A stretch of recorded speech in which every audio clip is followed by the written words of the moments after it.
What's up, pretty gang? It's your favorite nail tech Peaches, back with another video. You guys, it is 7:45 in the morning. It's really 6:45 where I'm from, and I wanted to make sure I get this video out for you. We are going to focus on this aura effect, but don't worry, we are going to be focusing on that pink bow set when I get back and I have better internet access, okay?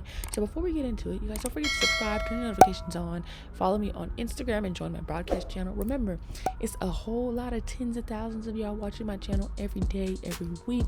Turn on the notifications so you don't miss out, and of course, linked in my description is all my coupon codes and everything like that. Okay, so first things first, we're not going to be focusing on the actual set itself. We're just going to be focusing on the nail art. Now, this particular instance, I was going back and forth on if I should post this or not. I felt like the nails came out cute. They were not perfect as far as aura effects go, but I did want to show you guys to just give it a try no matter what. So I have tried to do aura nails a couple different times. I've tried with acrylic, I've tried with, you know, gel brushes, all type of things. Haven't found a way that I liked. Okay, now this particular way is with a makeup sponge, and you can see I'm trying to fold it all different ways. I did randomly see a short somewhere that someone did use a makeup sponge and tied it in place so I can have that circular surface. I thought I had a rubber band or something. I did not. So basically, I feel this set would have came out nicer if I had the correct surface, if that makes sense. So of course, you're going to start with like a base coat. You need something a little bit sticky. Let it cure all the way because it's going to be sticky no matter what. Choose your colors, and you are going to dip in the color and blot off some of the excess. Now, upon doing it at first, right, I was like, okay, I see how this is going. Now, the way my sponge was folded, I realized quickly it was not going to be able to stay like that. So I had to switch to just kind of folding it in half, which again, I would have preferred to try it with the more circular surface. If you have one of those pens or brushes, like makeup sponges that are on the back of a stick that's like circular, like dome shaped, I would definitely say try it with that, because the thing about it is the way this sponge holds onto the polish while I'm dabbing, it creates a really big surface area. And so the way my aura, my quote-unquote aura, is like, it doesn't have like a block. Ooh, I can't talk, you guys. I'm sorry. I'm really sorry. It doesn't have like a lot of space to blend, but you see how this first layer came out? I was actually pretty excited because I was like, okay, this is cool. So first layer, I would say it's okay to do it this way because, you know, we do need the background to like blend or whatever. So I would say no problem. The thing is about using a sponge in its entirety, the length like this, is that it will take up a good amount of the nail, and then I quickly realized this is gonna hide all the brown, which is what I don't want. So don't be afraid to try things. I'm showing you guys this video anyways because even though the whole look itself isn't perfect, I tell you guys all the time, I personally don't take extra time out of my day to practice because I do nails full time pretty much every day, and my clients are my practice. So if I want to try something for the first time, I will try it on the client. If it's a style I don't normally do, I will tell them like, hey, I haven't done it this specific way, but I'm open to trying. If you don't like it, then we'll go ahead and stop. Boom. And then they won't get mad about if it doesn't come out right, but they'll be happy if it really does. So this client hadn't had her nails done in years. She is young. She's like 18, 19. So she was just happy that I was able to do this at all. You know what I'm saying? So I am using acetone to kind of brush away some of the excess, and then I'm going to blend back in. So it's just really trial and error. I know a lot of people have the aura look that's a little smoother, a little softer. Again, I would say this sponge and the way I had to fold it definitely affected the texture of the aura, and it's not as smooth. You can see I'm continuously trying to readjust and trying to find a space that's not as sticky, because that was the other thing, is areas that were already used and stuff, they are just like attracting extra things and extra texture on the nail because it's already sticky. So don't be afraid. Again, it's trial and error. Here I go on the second go around. Make sure you cure the first go around. I feel like I really liked how the first one looked, but then the second one, I guess I underestimated how baby pink this pink is against this brown. So when I went and did the second layer, it just went to looking a little bit more white, which I was looking for a more pinkish hue, but you know what? It's okay. It still came out cute. I feel like that would have also I don't know. I felt like it would also gave it a different look or whatever.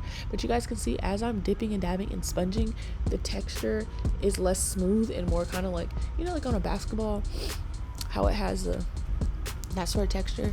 Yeah. So again, this, as I was doing it, I was already taking note of what I would do the next time. Do not freak out if things don't go your way or don't go as planned, you guys, because the thing about it is you'll have opportunities to try this again. I mean, if the client absolutely is like, I really don't like this, then you can just be like, okay, cool, and move on. You know what I'm saying? But you don't have to get so flustered and upset all the time, but also just be realistic in what you feel like you can do and what you feel like is out of your comfort zone or out of your skill level, and let the client know. And then it will not be a big deal. You know what I'm saying? So at this point, I feel like I could have stopped with the aura situation, but I believe I did go on with a little bit more, and honestly, looking back in hindsight, I may not have done that, like, to do it again. I probably would have just left it like this, but I went ahead and added a little bit more, trying to like get that center effect. But again, due to the way the sponge was, it just wasn't giving the exact look that I was going for. But that's okay, because I would try this again with the sponge, but again, I will try and roll it to get that rounded surface or whatever, but you definitely need like a rubber band or something to tie it to keep that rounded surface. But yeah, just don't get discouraged. There's been plenty of times where I've tried stuff and I look back and I'm like, oh my gosh, that looks crazy looking, that's ugly. But then other people will give it a lot of compliments. You see what I'm saying? So I went ahead and top coated when I was all the way done. She wanted me to draw some like swirls on top, so I went ahead and mixed this pink together so I can have a more vibrant pink than what's in the background. So as you guys can see, it's not a perfect aura.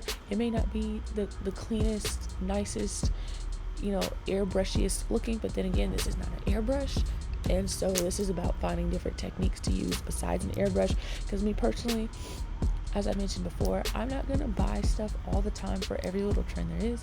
I'm just gonna find a different way to like do that, if that makes sense. So I suggest you do the same, because realistically, if you don't have a lot of clients doing airbrush, then there's no point in buying one, you know.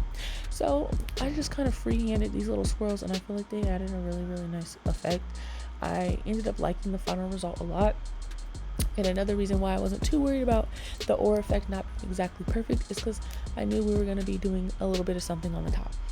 The client ended up absolutely loving her nails. She was very, very excited about how it looked. She did have a reference picture for like the color of the aura or whatever, and she was extremely happy with it, and I ended up being happy with it, considering that I've tried aura different ways and it did not quite come out. So I know you can do it with acrylic, or people try it that way. I've tried it that way. I definitely don't necessarily recommend, and it takes a while, like longer. Again, this way I definitely recommend. I would tweak it next time, which as I was doing this, I was already thinking about ways to tweak it. So, you know, don't be just, again, this video is just to show you, don't be discouraged. Sometimes things happen, but you know what, we keep pushing. I personally get like a lot of negative comments all the time on YouTube, and you know what, it can be discouraging, but then you realize for every negative comment that you get, someone else out there might really, really like what you do, and it's okay. You know what I'm saying? So I hope this encourages you to just, when you're practicing things and doing things, just keep ahead, keep going.